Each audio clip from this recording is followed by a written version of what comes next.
நீண்ட காலமாக இருந்து செயல்படக்கூடிய ஒரு நிறுவனம். உர உற்பத்தியில் ஈடுபட்டிருக்கிறது. இந்த நிறுவனத்தில் இருந்து கடந்த டிசம்பர் 26ஆம் தேதி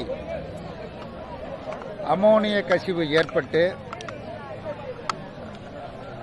ஏராளமான பேர், கிட்டத்தட்ட 60-70 பேர் மயக்கம், மூச்சு திணறல் போன்ற பாதிப்புகள் ஏற்பட்டு மருத்துவமனையில் உள்நோயாளிகளாக அனுமதிக்கப்பட்டு சிகிச்சை பெற்று வீடு திரும்பி இருக்கிறார்கள்.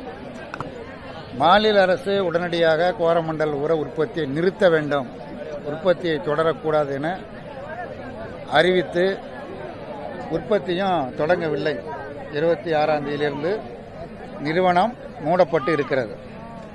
இந்த நிலையில் இந்த நிறுவனம் இப்பொழுது மட்டுமல்ல, டிசம்பர் 26ஆம் தேதி மட்டுமல்ல, தொடர்ச்சியாக இந்த அமோனியம் இந்த நிறுவனத்திலிருந்து பல சந்தர்ப்பங்களில் வெளியேறுகிறது. அது இந்த பகுதி மக்களுக்கு பெரிய பாதிப்புகளை ஏற்படுத்தி கொண்டிருக்கிறது. எதிர்காலத்தில் மிகப்பெரிய பாதிப்புகளை ஏற்படுத்துவதற்கான வாய்ப்புகள் அதிகபட்சமாக இருக்கிறது. மனித உயிர்களுக்கு பாதுகாப்பற்ற நிலை இருக்கிறது.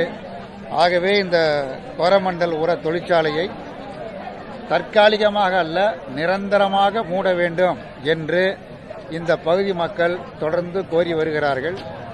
பெண்கள், ஆண்கள், குழந்தைகள் என வேறுபாடு இல்லாமல் அனைவரும் சேர்ந்து ஒரு ஒன்றுபட்ட முறையில் ஒரு தன்னெழுச்சியாக, எந்த அமைப்பினுடைய பின்பலமும் இல்லாமல் ஒரு தன்னெழுச்சியாக கடந்த 7 தினங்களாக அமைதியான முறையில் போராடி கொண்டிருக்கிறார்கள்.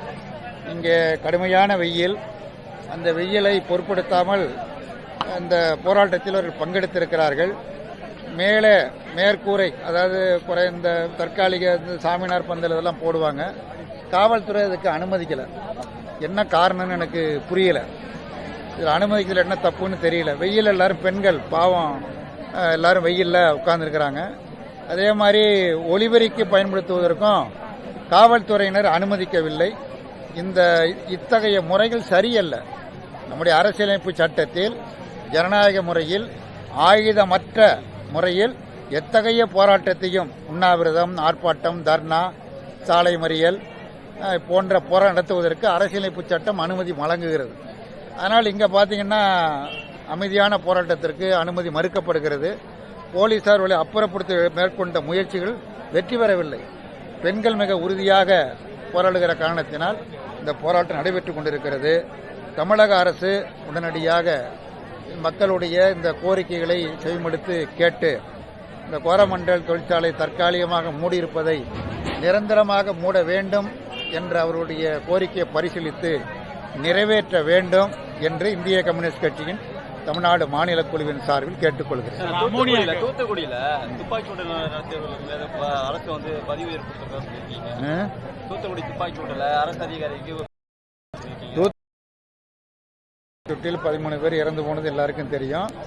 அதை பற்றி ஒரு கமிட்டி அமைத்தார்கள். அந்த குழு பரிந்துரையில் மாவட்ட ஆட்சித்தலைவர், ஆர்டிஓ, தாசில்தார், காவல்துறை அதிகாரிகள் இவர்கள் மீதெல்லாம் உரிய நடவடிக்கை எடுக்க வேண்டும் பெயர் குறிப்பிட்டு அறிக்கை கொடுக்கப்பட்டிருக்கு. அவ்வாறு கொடுக்கப்பட்ட அறிக்கையில் இடம்பெற்றிருக்கிற அதிகாரிக்கு அரசு பதவி உயர்வு வழங்கியிருக்கிறது. அது சரியல்ல. அந்த பதவி உயர்வை உடனடியாக ரத்து செய்ய வேண்டும். சம்பந்தப்பட்ட அந்த குழுவினுடைய பரிந்துரை அடிப்படையில் அனைவரின் மீதும் தலைவர் உள்பட எஸ்பி மீதும் உடனடியாக உரிய நடவடிக்கைகள் எடுக்க வேண்டும் என்று கேட்டுக்கொள்கிறேன். ஏற்கனவே எண்ணெய் கசிவால மீனவர்கள் பாதிக்கப்பட்டிருக்காங்க. இரண்டாவது இந்த கோரமண்டல் உர தொழிற்சாலைகள் அமோனியா பாதிக்கப்பட்டிருக்காங்க. அரசு இந்த மீனவர்களுக்கு என்ன ஒரு நிவாரணம் வழங்க வேண்டும்? ஏற்கனவே எண்ணெய் கசிவு அதனால் ஏற்பட்ட அதுக்கு அரசு நிவாரணம் அறிவித்திருக்கிறது. அதே மாதிரி இப்போ கோரமண்டல இந்த அமோனியா கசிவால் ஏற்பட்டிருக்கிற மக்களுக்கு முக்கியமான கோரிக்கை அதை நிறைவேற்றுவதற்கு நடவடிக்கை அறவழியில போராட்டத்தில் ஈடுபட்டவங்க மேல வழக்கு பதிவுபட்டிருக்கு. தொடர்ந்து அரசு பாத்தீங்கன்னா விவசாயி மேல குண்டாசு போட்டாங்க. இப்ப பாத்தீங்கன்னா இவங்க மேல இவர்கள் அனைத்து வழக்குகளையும் அரசு திரும்ப பெற வேண்டும். காவல்துறையினரால் போடப்பட்டிருக்கிற, ஏன்னா அமைதியான முறையில் நடக்கிற போராட்டம் அவங்க உயிருக்காக போராடுறாங்க, வேற ஒன்றும் கிடையாது.